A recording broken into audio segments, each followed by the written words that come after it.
What is serenity to you? How do you know that you are in that place of serenity? What I have realized that serenity can be defined in many ways, but for me, it has been the acceptance of what is, where I am, what's happening at that moment, and truly accept that. And I think that brings a lot of freedom, regardless of the situation, regardless of how I perceive the situation, because situation is neutral. How we perceive it, it will make it good or bad.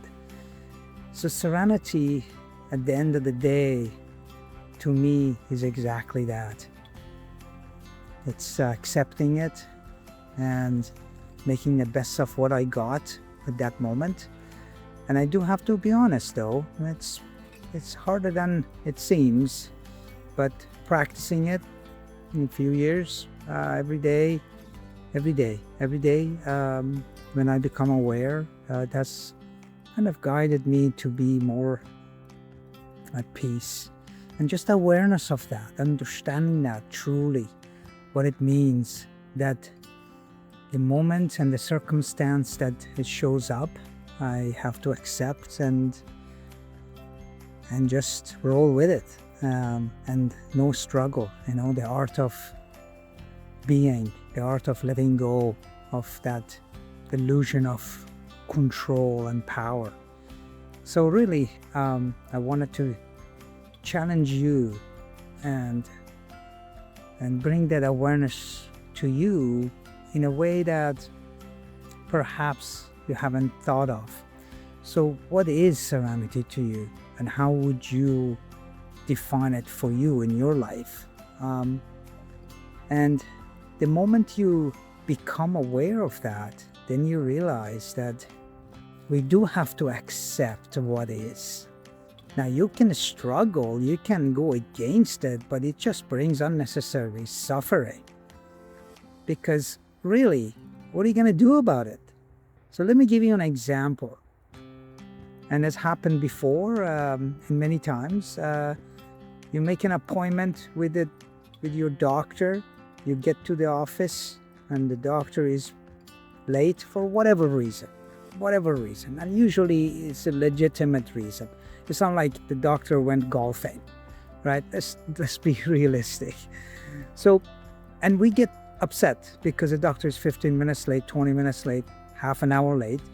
And I have documented one video where I took my mom to an eye specialist. We waited for 4 hours.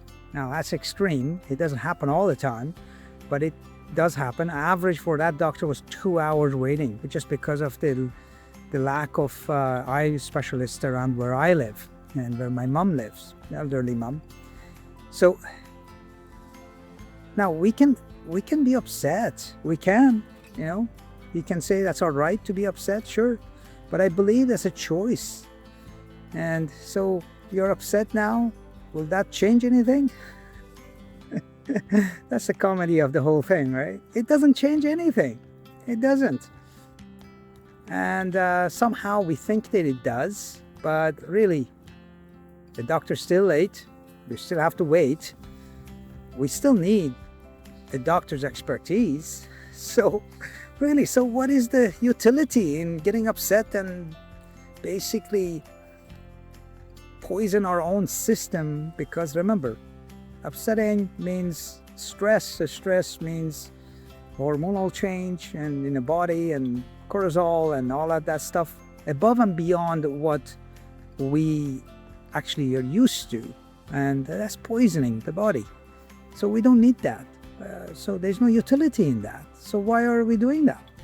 So accepting, that's what serenity is. Accepting the moment that you're finding yourself in. Now, that doesn't mean that you can celebrate it. You can still be saying that, okay, I'm disappointed. Sure, of course. But you let it go. And that's the acceptance. It's like, okay, this thing has happened.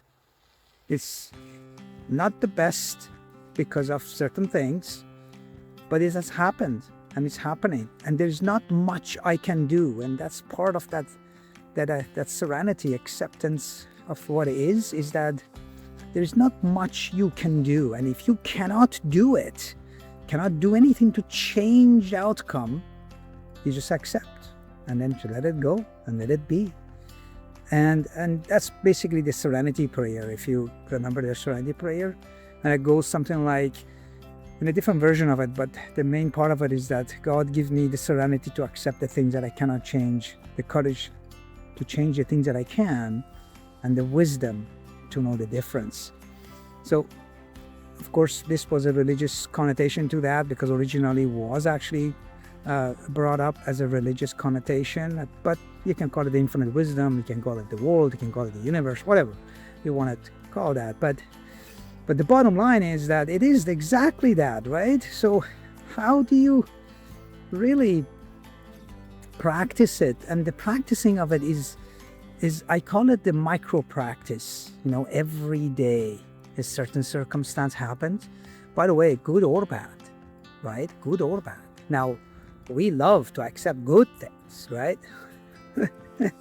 Of course we can, because that's part of our nature, right? We are the pleasure-seeking, pain-avoiding kind of being. Like, that's what we do. So, of course, but accepting the situation when it's hard, when it's struggling, when it's full of perhaps pain, and then realizing that there's not much we can do to change that at that moment, that makes a difference in basically seeing the world in a more balanced way. Because at the end of the day, what is the utility in that, where we can fight against something that there's just no way to win?